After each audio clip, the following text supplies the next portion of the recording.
देखो बचता रहता है। ये काली एक वैसी दीवार है, अधिक तेज देने की वजह से पूरा परिवार। इसे और कोई काम नहीं है। मम्मी जी फोन क्यों बंद किया? मुझे ला के दे देती ना। हाँ, तू तो बड़ी महारानी है ना। मेरे पिताजी ने फोन किया था।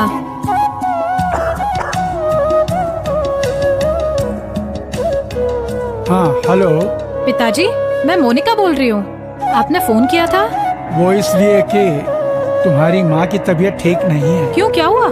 माँ की तबीयत को क्या हुआ? घबराने की बात नहीं है, उसे थोड़ा बुखार है। हमें वहाँ आना है। हाँ बेटी, 2 दिन के लिए आ जाओ तो अच्छा रहेगा। दामाद को साथ ले आना। ठीक है पिताजी, हम लोग आ जाएंगे। मोनिका, किसका फोन था? मेरे पिताजी का फोन था।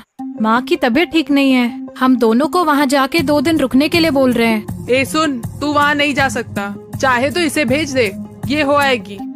सुनिए ना, मम्मी जी तो ऐसे ही बोलेंगी। आप चलिए ना, हम लोग वहाँ होकर आते हैं। मैं सोच के बताता हूँ। अरे इसमें सोचने की क्या बात है? तू नहीं जा सकता, साफ साफ बोल देना। क्यों रे, तू उस घर में जाकर भला कैसे रहेगा?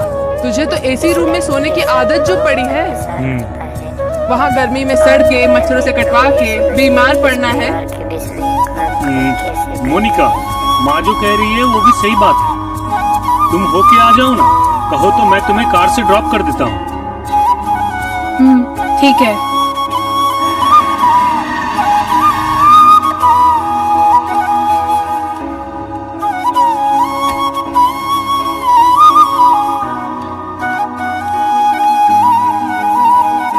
सुनिए, एक बार अंदर चल के उन्हें हेलो तो बोल दो। नहीं नहीं, तुम जाओ और 2 दिन में वापस आ जाना।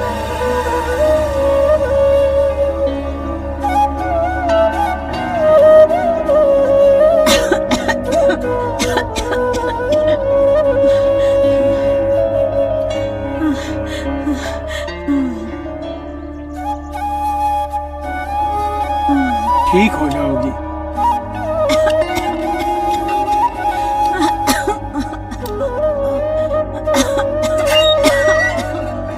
माँ, आओ बेटी। माँ, अब तबीयत कैसी है माँ? अब थोड़ा ठीक है बेटी। बेटी, दामाद जी कहाँ हैं? वो नहीं आए पिताजी, मुझे बाहर ही छोड़कर चले गए। बाहर से ही चले गए। दामाद जी भी आएंगे सोचकर। तेरे पिताजी पड़ोसी के पास से पंखा, चारपाई और भी काफी सामान लेकर आए हैं। उधार रखकर मटन भी लेकर आए।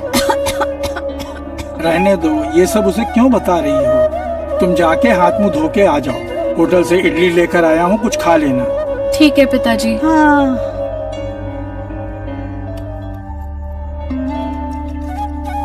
खाओ बेटी।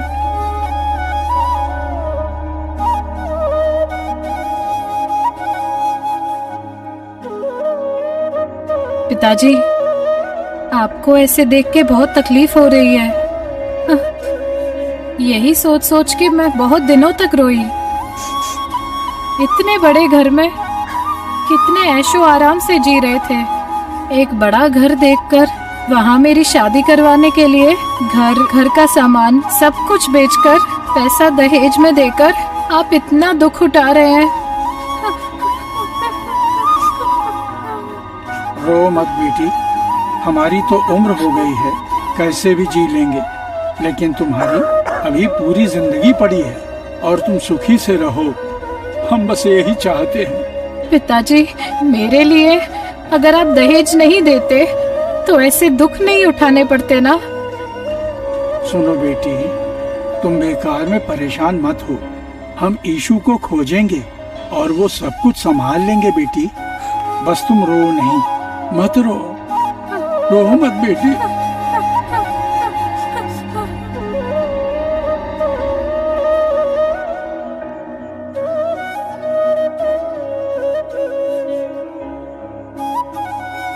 क्यों रे, तू ऐसा पत्थर की तरह क्यों बैठा है? अपनी बीवी को फोन करके बुला क्यों नहीं लेता? बोल दिया माँ, आज वो आ जाएगी। ये पैसे लो भैया।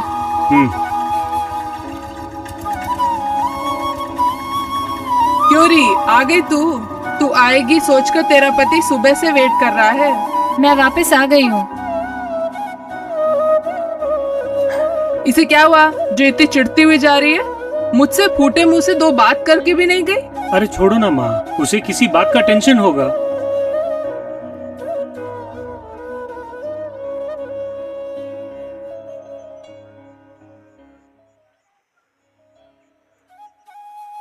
मोनिका, तुम इतनी गुमसुम क्यों हो? तुम्हारे वहाँ कोई प्रॉब्लम है क्या? क्या बात है? जब तक बताओगी नहीं तो मैं कैसे जानूंगा? मेरे माँ बाप ने ऐसा कौन सा पाप किया? वो क्यों इतना दुख उठा रहे? उनसे बस एक ही गलती हुई कि मेरी शादी बड़े घर में आपसे करवाई और भर भर के दहेज में पैसा दिया। अगर वो ऐसा ना करते तो आज वो भी ऐशो आराम से रहते। उनकी मदद करने के लिए न जाने कितनी बार मैंने आपसे कहा, आपने कुछ नहीं किया। हमारे सिवाय उनकी मदद करने वाला कोई भी नहीं है।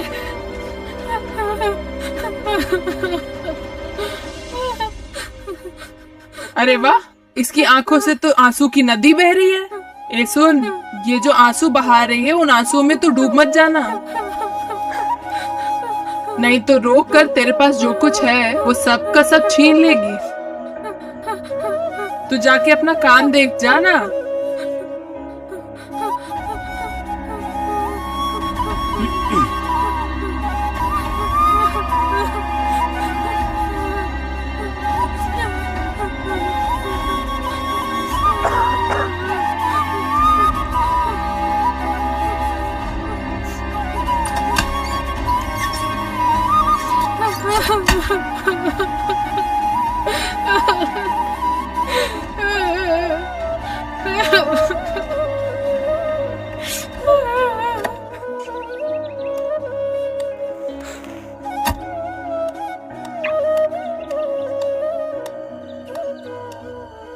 मोनिका, मोनिका, मोनिका, क्या बात है? तुम अभी तैयार हो? ऐसे क्यों पूछ रहे हो? बात क्या है? अरे बहुत अच्छी बात है, हम दोनों मिलकर तुम्हारे घर जाएंगे। हाँ, सच में? यकीन ही नहीं हो रहा। ये अचानक से वहाँ क्यों? क्यों का जवाब वहीं जान लेना। अब चलो। क्यों रे, तू इतनी जल्दबाजी में आके उसको कहाँ लेकर जा रहा है? कहीं नहीं जा रहा हूँ, तुम आराम करो, आ जाओ।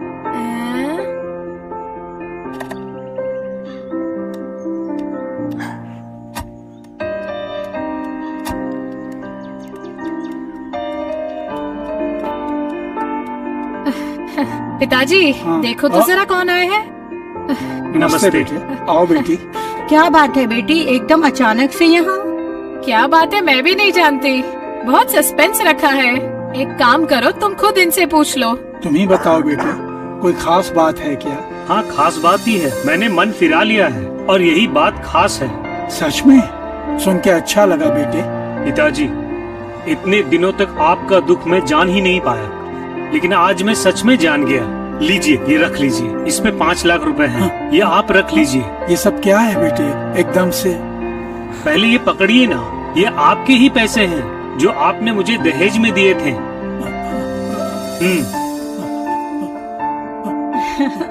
पिताजी, आपने जो घर बेचा सुना है फिर से बिक रहा है, वो भी जल्दी से खरीद कर आपको लौटाऊंगा। आप खुश तो है ना? मैं क्या बोलूं, मेरी तो समझ में ही नहीं आ रहा है।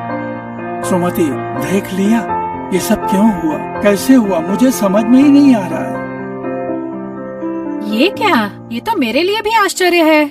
आखिर ऐसा क्या हुआ जो बदल गए? मोनिका, आज जब मैं अपने ऑफिस जा रहा था तो रास्ते में एक दीवार पर एक पब्लिसिटी देखी कि दहेज मांगने वाला मसीही नहीं है। उस पब्लिसिटी में यही लिखा हुआ था। वो जो बात थी मेरी अंतरात्मा को बार बार कोस रही थी। हाँ? अगर मैं सच्चा मसीही होता तो कभी दहेज नहीं लेता, लेकिन मुझसे ये पाप हो गया। ये उसी का परिहार है और इसीलिए मैं दहेज का पैसा वापस दे रहा हूँ। पिताजी, हो ना हो ये प्रभु यीशु मसीह का ही चमत्कार है। आप और माँ, आप दोनों अब से जिस घर में रहेंगे वो छोटा घर नहीं बड़ा घर होगा।